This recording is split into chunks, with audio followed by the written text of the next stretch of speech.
Hello दोस्तों, आप सभी का हमारे YouTube channel the royal classes पर हार्दिक अभिनंदन है। आज अनंत चतुर्दशी है, तो मेरे तथा मेरे YouTube चैनल के द्वारा आपको बहुत बहुत बधाई। आपका जीवन मंगलमय हो। तो दोस्तों, आज हम लोग बात करेंगे, पिछली क्लास हमने यूक्लिड डिवीज़न एल्गोरिथम पढ़े थे, जिसका हिंदी अर्थ होता है यूक्लिड विभाजन प्रमेय का। उसके कॉन्सेप्ट पर, उस पर बेसिस जो कुछ सॉल्यूशन थे न्यूमेरिकल मैंने बताए थे।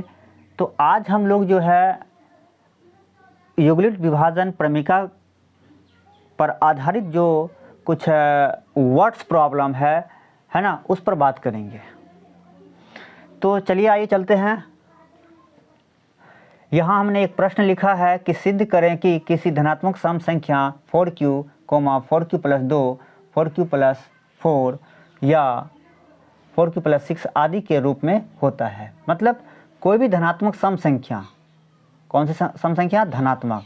सम संख्या ऋणात्मक भी होता है, लेकिन हमको लेना है धनात्मक सम संख्या। मतलब धनात्मक सम संख्या को हमको शो करना है कि वो 4q, 4q + 2, 4q + 4, 4q + 6, ये एक पैटर्न है सम संख्या का, इस क्रम में होगा, ये आपको सिद्ध करना है, जहाँ q क्या है? एक पूर्णांक संख्या है। तो आइए चलते हैं, याद करते हैं थोड़ा सा यूक्लिड डिवीज़न लेमा हमने पढ़ा था। वहाँ P = B × Q + R। यहाँ पे P क्या है? भाज्य है, B भाजक है, Q भागफल और R शेषफल है। जरा सा इस थ्योरी में हम उसे कंपेयर करते हैं। किसी एक पैटर्न को ले लेते हैं, जब मिलाते हैं, देखते हैं कि B के जगह जो है 4 है और R के जगह हमारा क्या है? 2 है। R के जगह हमारा 2 है। तो कहने का मतलब, जिस संख्या के बारे में हमें यहाँ बात की गई है, वो संख्या रिमाइंडर को दर्शाता है। तो आइए, दिया है B = 4 और R बराबर क्या है? धनात्मक सम संख्या, अर्थात 0, 2, 4, 6, 8, 10। इस प्रकार से हम अनंत तक चल सकते हैं। अनंत तक चल सकते हैं।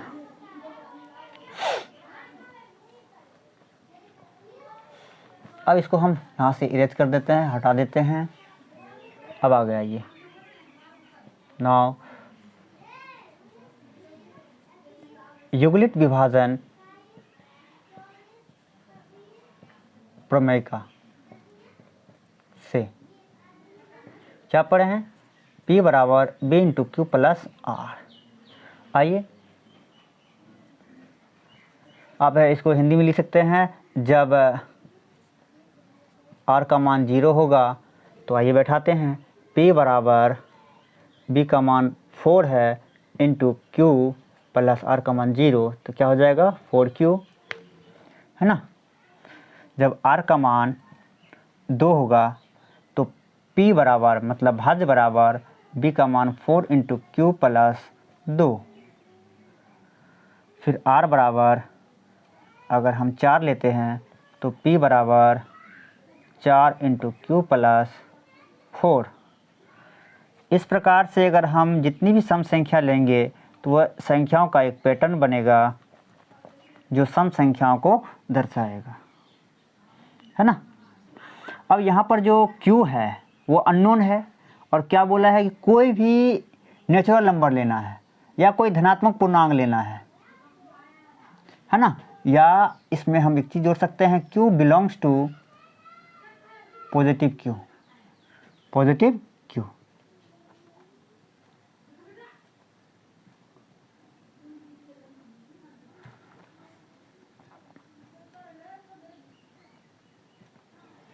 है ना।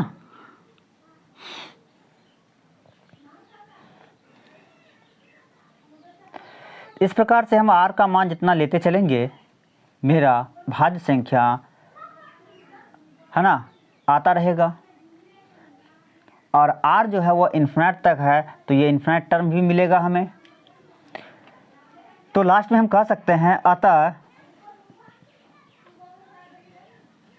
किसी धनात्मक सम संख्या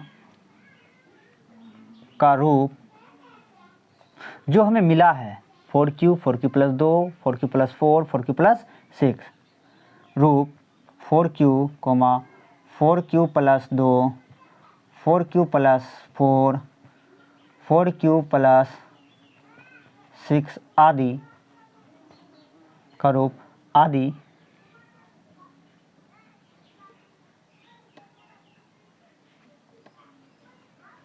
के रूप में होता है। तो इस प्रकार मेरा जो प्रश्न है वो सिद्ध हो जाता है।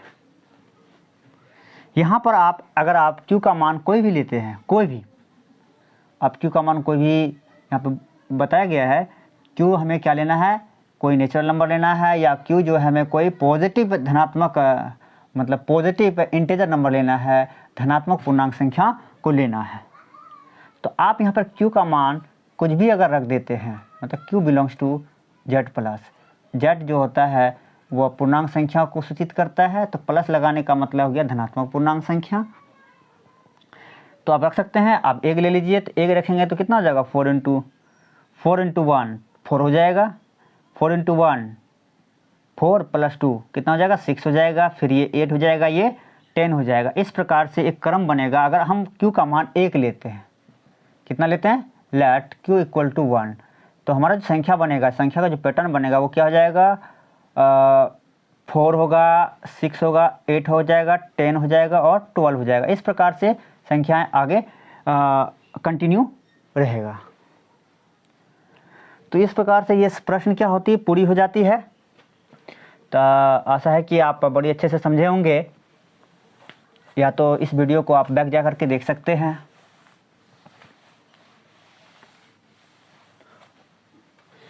आइए मैं दूसरा प्रश्न लेता हूं। यहाँ जैसे सम संख्या है, तो यहाँ विषम संख्या हो सकता है, अभाज्य संख्या हो सकता है, या कोई भाज्य संख्या हो सकता है, एवं प्रकार से किसी भी संख्या को लेकर तो उसका एक पैटर्न दिखाने के लिए कहा जाएगा। तो जो प्रोसेस मैंने बताया है बनाने का, आप वैसे ही लेंगे। b का मान कांस्टेंट रहेगा, नियत रहेगा, लेकिन जो r का मान होगा वो दी गई संख्या को सूचित करेगा। तो अगर हम बोलते हैं कि सिद्ध करें कि किसी धनात्मक विषम संख्या का रूप 6q plus 1, 6q plus 3, 6q plus 5 आदि के रूप में होता है, जहाँ q चेंज नहीं होगा, q वही रहेगा, q बिलोंग्स टू n या q belongs to z plus का मतलब धनात्मक पूर्णांक संख्या। आइए इसको सॉल्व करते हैं। बहुत इजी है, जैसे मैंने पिछला प्रश्न को सॉल्व किया वैसे इसको भी सॉल्व कर सकते हैं इजीली। सबसे पहले हमें जो दिया गया है उसे हम पैट करेंगे। तो हमें दिया गया है b का मान कांस्टेंट रहता है, देखिए सब में b वही है ना। तो b इक्वल टू कितना है, 6 है। r का मान क्या होगा, r मैंने कहा ना जिस संख्या के बारे में कहा जाएगा, तो यहाँ पे किस संख्या के बारे में कहा गया, धनात्मक विषम संख्या के बारे में कहा गया है। तो धनात्मक विषम संख्या क्या होता है, 1 से स्टार्ट होता है, 1 3 5 7 9 11, इस प्रकार से ये इन्फिनिट तक चला जाएगा। अब आइए नाउ कहाँ से, युगलिट विभाजन प्रमेयिका से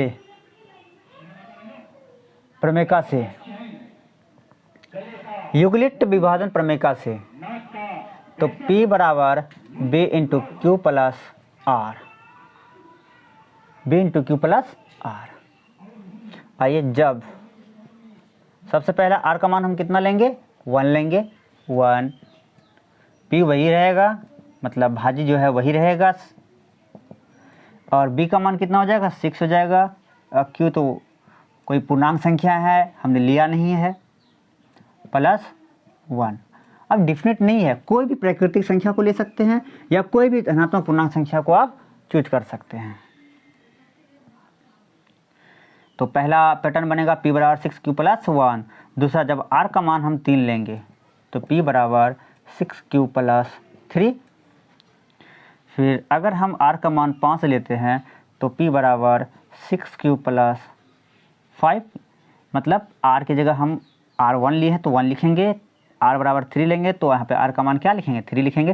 पैटर्न यही रहेगा, है ना। r बराबर 7 अगर लेंगे तो p बराबर क्या हो जाएगा, b × q। तो b का मान 6 है, × q + r का मान 7। इस प्रकार से r जितना लेंगे पैटर्न मेरा उतना आगे बढ़ेगा। तो हम कह सकते हैं, अतः किसी धनात्मक विषम पूर्णांक या विषम संख्या का रूप 6q + जो आपका आया है यहाँ पैटर्न, अब वो लिखें 6q + 1, 6q + 3, 6q + 5 ... आदि के रूप में होता है। तो इस प्रकार से मेरा जो उस प्रश्न का जो जांच है, जो प्रमाण है, जो सिद्ध करने के लिए कहा गया है, पूरा हो जाता है। तो ये यूक्लिड का जो विभाजन एल्गोरिथम है उस पर बेसिस ये क्वेश्चन है। तो हम इस टाइप का आपको बनाने के लिए दे सकते हैं।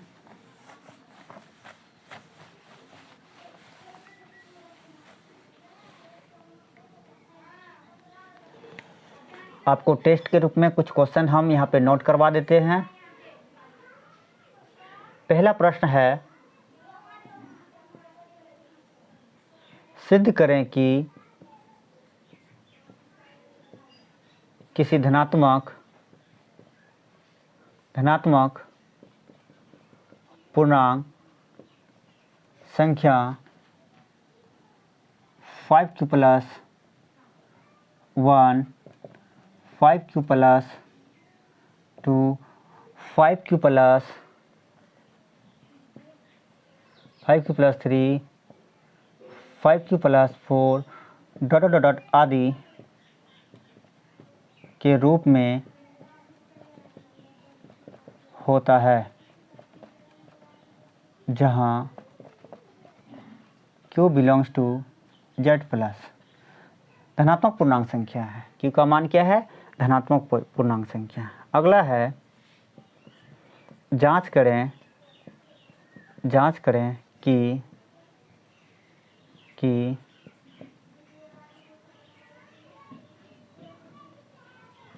किसी सम संख्या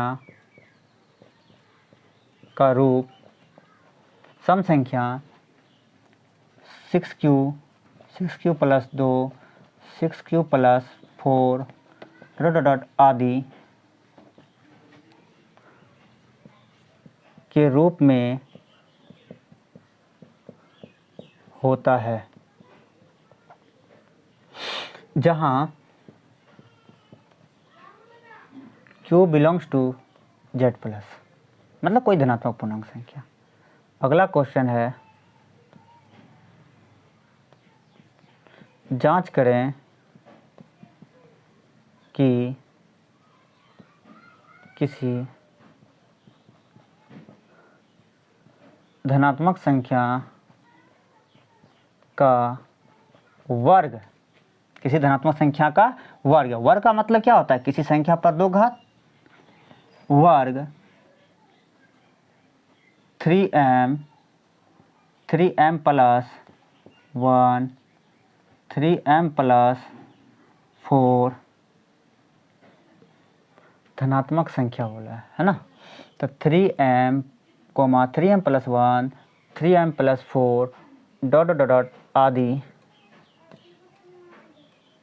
के रूप में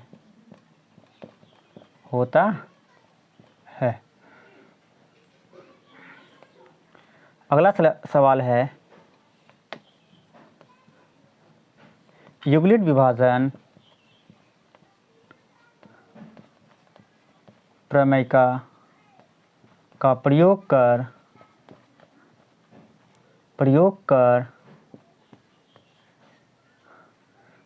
कर सिद्ध करें कि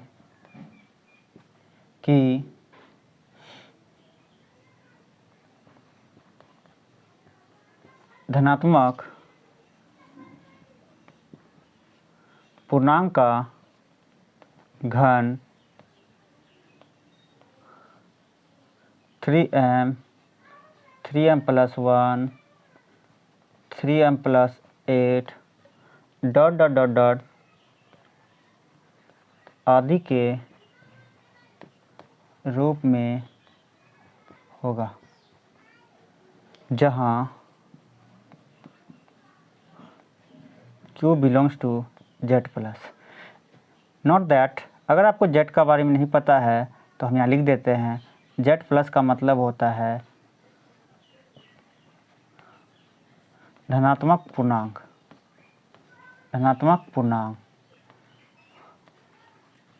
अर्थात 0 1 ऐसे 0 को इंक्लूड नहीं किया जाता है। जब हम किसी क्वेश्चन या टॉपिक पर बात करेंगे तो धनात्मक पूर्णांक में हम 0 को लेकर बात करते हैं। 3 4 5 डॉट डॉट डॉट इन्फिनिट तक, है ना। तो ये आपके पास 4 प्रश्न है। अब इस चारों प्रश्न को आप आसानी से अपने नोटबुक पर सॉल्व कर सकते हैं हमारे बताए गए प्रक्रिया के द्वारा।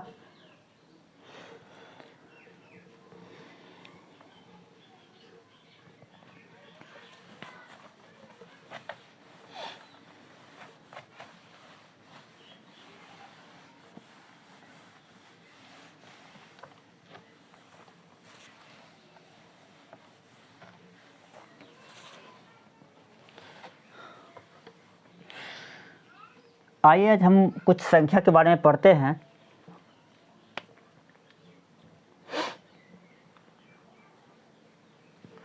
क्या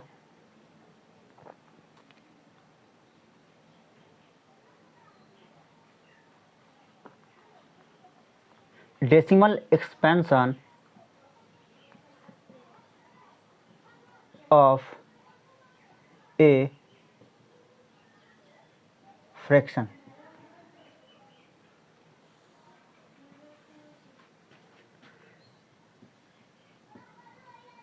किसी भिन्न संख्या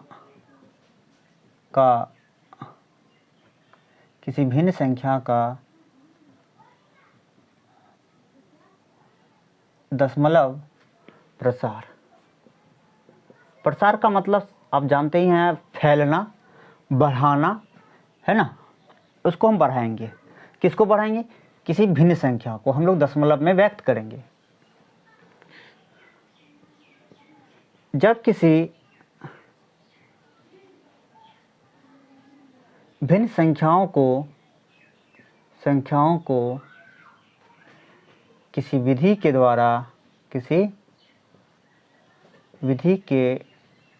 द्वारा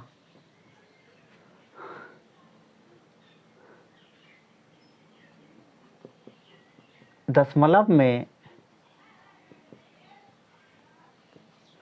व्यक्त करते हैं तो इसे भिन्न का दशमलव प्रसार कहा जाता है।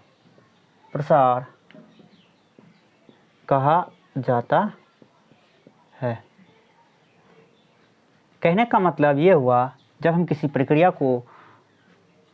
का उपयोग कर किसी भिन्न संख्या को दशमलव में व्यक्त करेंगे, उसका मान दशमलव में दिखाएंगे, तो यह क्या कहलाएगा? भिन्न का दशमलव प्रसार कहलाएगा, मतलब किसी भिन्न संख्या का दशमलव प्रसार कहा जाएगा।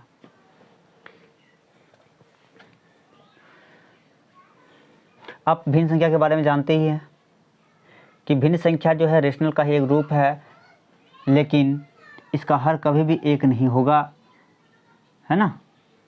भिन्न जो है हमेशा, भिन्न बराबर हमेशा क्या होगा, अंश बटे हर। इसमें हर का मान कभी भी एक नहीं होगा और 0 नहीं होगा। कहने का मतलब, अगर हम भिन्न को, फ्रैक्शन नंबर को p बाय q में लिखते हैं तो यहाँ पे q का मान कभी 0 नहीं होगा और q नॉट इक्वल टू 1। तो इस प्रकार की जितनी भी संख्याएं होगी q नॉट इक्वल टू 0 या 1, समझे। तो वे सभी संख्याएं क्या कहलाएंगे, भिन्न कहलाएंगे। 2/3, 4/5, चाहे वो नेगेटिव हो या पॉजिटिव हो। जो नेगेटिव होंगे उसको ऋणात्मक भिन्न कहते हैं, जो धन में होगा, प्लस में होगा, उसको धनात्मक भिन्न कहेंगे। तो आइए, अर्थात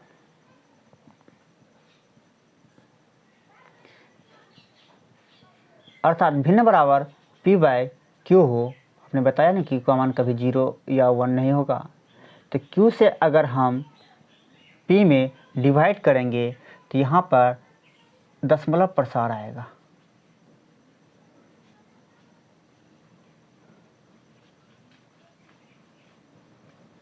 दशमलव प्रसार। और ये जो होगा जाने के बाद यहाँ पर r के रूप में, r फॉर रिमाइंडर, शेष के रूप में बचेगा। ये शेष 0 भी हो सकता है। r फॉर क्या होता है, शेष या शेषफल। तो यहाँ पे r का मान जो है, r का मान 0 भी हो सकता है, r बराबर 0 हो सकता है, या r का मान जो है हमेशा q से छोटा होगा, r लेस देन q। इसका मतलब हुआ r का मान हमेशा, q मतलब क्या, भाजक, ये भाजक है और ये भाज्य है। कहने का मतलब जो हर है, जिसको हम लोग हर कहते हैं, हर से अगर अंश में डिवाइड करेंगे तो वो एक फैलाव आएगा, एक प्रकार, मतलब दशमलव में एक प्रसार आएगा, है ना। तो भिन्न संख्या को हम लोग, ये एक एक्चुअल डिवीजन मेथड है, एक मतलब परफेक्ट, है ना, भाग विधि है। आप भाग देकर दशमलव में इसको आसानी से व्यक्त कर सकते हैं। तो आपको यहाँ हम दशमलव में व्यक्त करने की 2 विधियाँ बताएंगे। शॉर्ट में, ब्रीफली हम 2 विधियाँ आपको बताएंगे। सबसे पहला विधि ये है,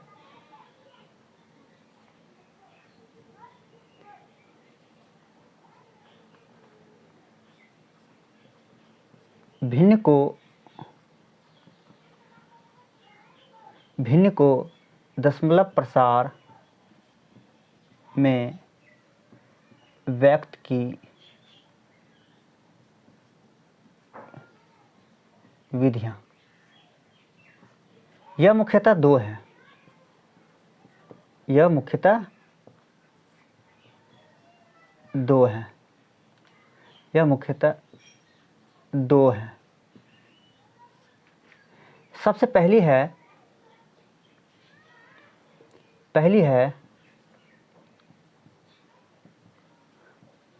स्थानीय मान विधि, बाय प्लेस्ड वैल्यू मेथड। दूसरा है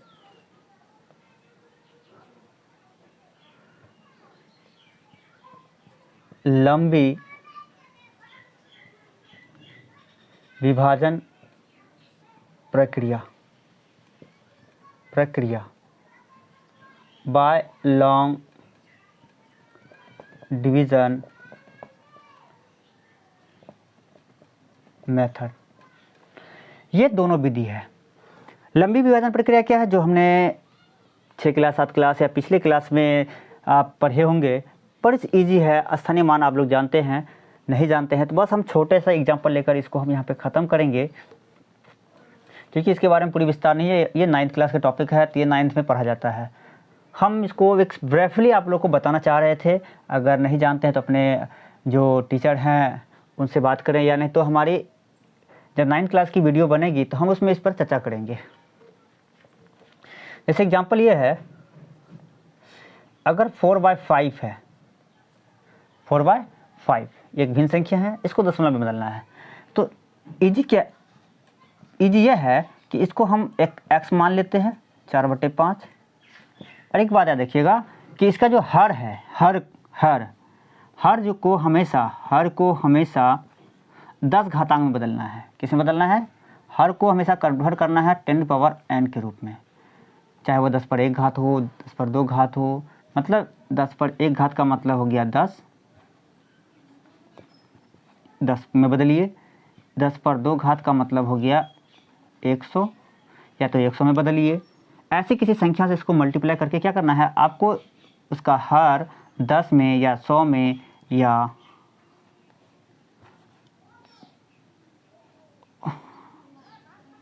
10 पर 1 घात का मतलब हुआ 10, 10 पर 2 घात का मतलब हुआ 100, 10 पर 3 घात का मतलब हो गया 1000।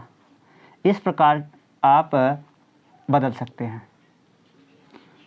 तो यहाँ पे देखिए, यहाँ पे इसका जो हर है वो 5 है। 5 को हम कितना से गुना करें कि ये सब संख्याएं बन सकता है? तो अगर हम 5 को 2 से मल्टीप्लाई करते हैं, 2 से मल्टीप्लाई करते हैं, 2 से डिवाइड करते हैं, तो इसका हर जो है वह 10 घातांक में चला जाएगा, 10th पावर में चला जाएगा। 4 दूनी 8। अब देखिए यहाँ पे 1 पर 1 0 है या 10 पर 1 घात है, जितना पावर रहेगा अंश में उतना ही अंक के बाद दशमलव को पुट किया जाता है, मतलब रखा जाता है।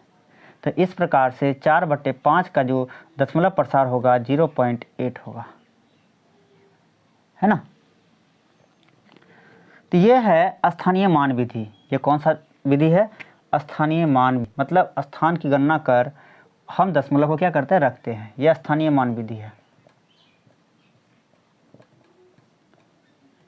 विधि। इस प्रकार कुछ और भी एग्जाम्पल हम लिख सकते हैं। दूसरा एग्जाम्पल यह है 21/25। तो लेट x बराबर 21/25 एक भिन्न संख्या है। अगर हम 25 को 4 से मल्टीप्लाई करते हैं तो कितना होगा? 1, मतलब 10 पर 2 घात, 4 1 4, 4 दूनी 8, अंश से इंटू कर दिए। तो 100 को हम कितना लिख सकते हैं? 10 पर 2 घात। तो जितने घात रहते हैं तो ऊपर वाला जो अंक है अंश पर, मतलब अंश के रूप में जितना अंक है, जो संख्याएं हैं, अंश के रूप में जो संख्याएं हैं, है ना, तो उसके अंक में दाहिनी ओर से आता हुआ बाईं ओर की तरफ उतने अंक के बाद हम लोग दशमलव को क्या करेंगे? पुट करेंगे, रखेंगे। 1 2 यहाँ दशमलव होगा। इसका मतलब 21/25 का जो दशमलव प्रसार होगा 0.84 होगा। बहुत इजी है स्थानीय मान विधि, लेकिन इस विधि के द्वारा हम सभी संख्याओं को दशमलव में व्यक्त नहीं कर सकते हैं। जैसे अगर 7 आ जाएगा तो 7 को ऐसी कोई संख्या नहीं है जिसको मल्टीप्लाई करने के बाद वह 10 का घातांक बन जाए, है ना। इसलिए हम लोग जब इस हालत में मतलब स्थानीय मान विधि का प्रयोग नहीं हो पाता है तो हम लोग लंबी विभाजन प्रक्रिया का उपयोग करते हैं। अब बात यह रहा कि दशमलव जो संख्या है, अर्थात दशमलव प्रसार जो है वो कितने तरह के होते हैं। दशमलव प्रसार, आइए हम कुछ विचार करते हैं। वी हैव, आइए हम लोग विचार करते हैं। अंडरस्टूड, वी हैव दैट कि एक संख्या है 4/5, मैंने पढ़ा भी जस्ट पहले, और एक संख्या है 1/3। मैं आपको कुछ दिखाने के लिए बस दो भिन्न संख्या हमने यहाँ पे लिया है। जब हम 4 लेट x बराबर 4/5 इसका दशमलव प्रसार निकालना है, या है ना, तो हर को अंश में डिवाइड करना है, तो 5 से हम 4 में डिवाइड कर सकते हैं। नहीं लगेगा तो हम यहाँ डेसिमल मारेंगे तो एक 0 आएगा 8 बार में। तो ये एक ही स्टेप में क्या हुआ, ये पूरी तरह से कट गया, मतलब शेषफल यहाँ पर क्या आया, 0 आया। अगर हम इसको माइनस करेंगे तो क्या आएगा, 0 आएगा। क्लोज करते हैं, ध्यान दो, तो इसका दशमलव एक्सपेंशन और आता है, इसका निकालते हैं। लेट x इक्वल टू 1/3, तो ये 3 से हम लोग इसको डिवाइड करते हैं 1 में। 3 से अगर 1 में डिवाइड करेंगे तो नहीं लगेगा, ये छोटा संख्या है, ये बड़ी संख्या है, तो इसलिए हम क्या करेंगे, दशमलव को प्लेस करेंगे। तो 0, 3 3 जा 9, फिर बचा 1, इस डेसिमल के बदला एक बार में एक ही 0 लेंगे, 3 3 जा 9, फिर बचा 1, फिर 0, 3 3 जा 9, बचा 1। इस प्रकार से हम देखते हैं कि इसका रिमाइंडर क्या होता है, बढ़ते चला जाता है, मतलब ये चलते जाएगा।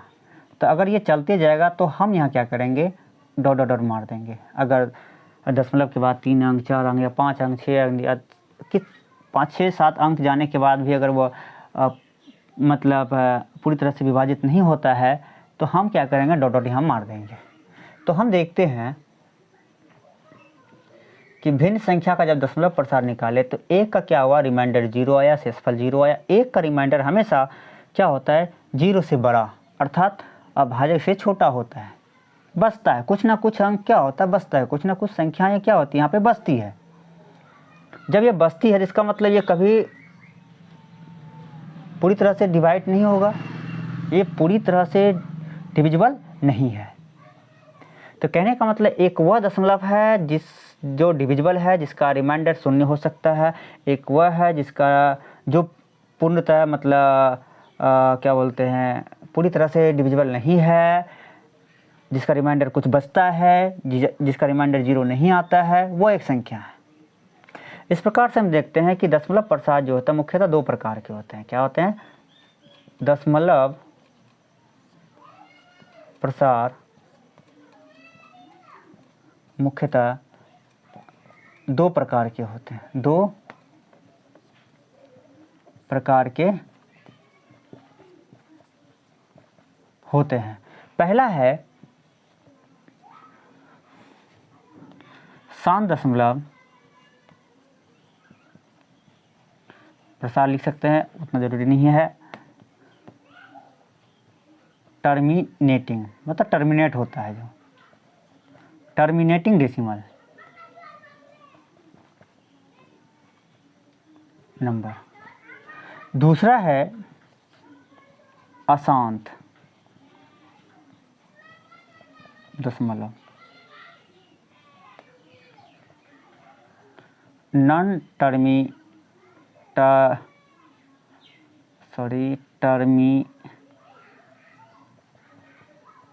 Terminating decimal number. ये 2 तरह के दशमलव प्रसार होते हैं, शांत दशमलव और अशांत।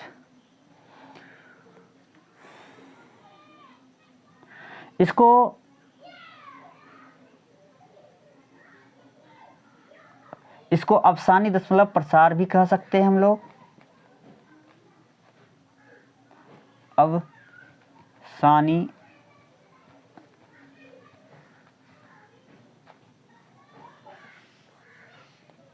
इसका दूसरा नाम है अवसानी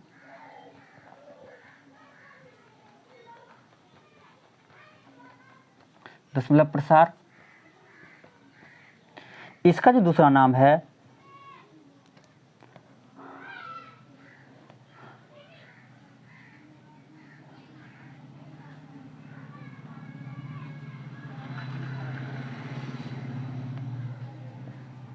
अनवसानी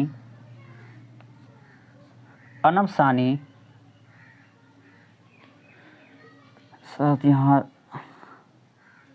ताला विषय होगा, अनवसानी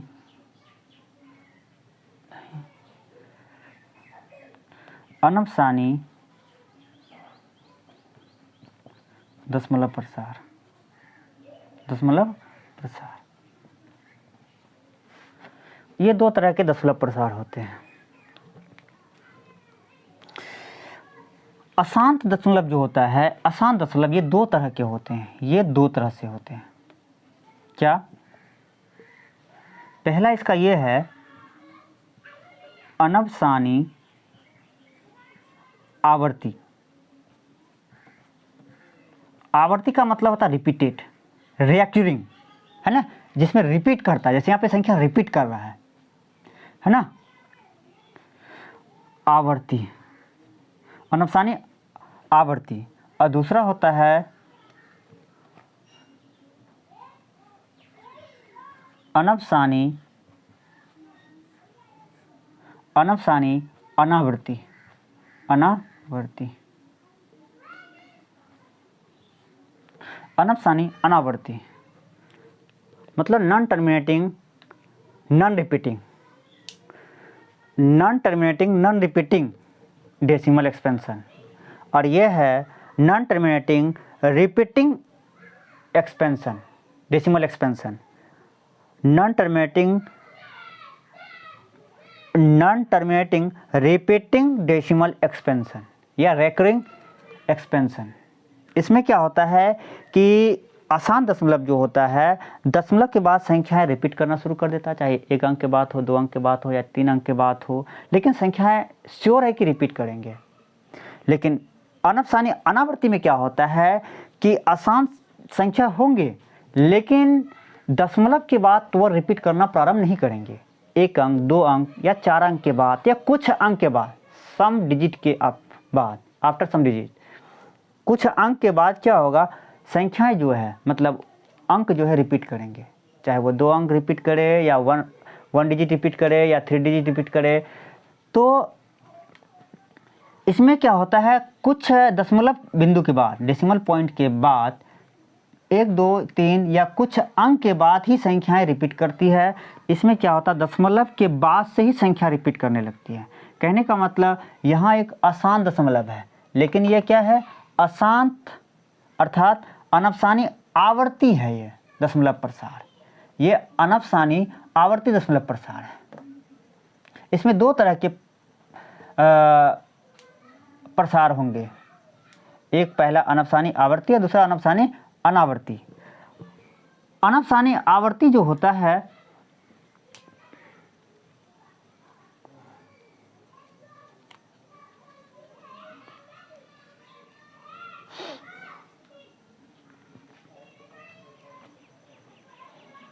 इसके बारे में हम बाद में चर्चा करेंगे।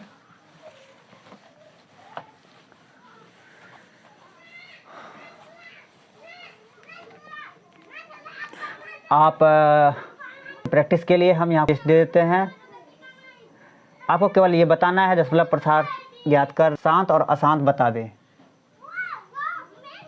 क्वेश्चन ये है, दशमलव प्रसार ज्ञात कर शांत एवं शांत या अथवा अशांत बतावे। आप किसी भी विधि का प्रयोग करके बना सकते हैं। सबसे अच्छा लंबी विभाजन का प्रक्रिया का उपयोग करें। 41/25, 8/7, 125/120, 51/17, 51/18, 8/6, 2/3,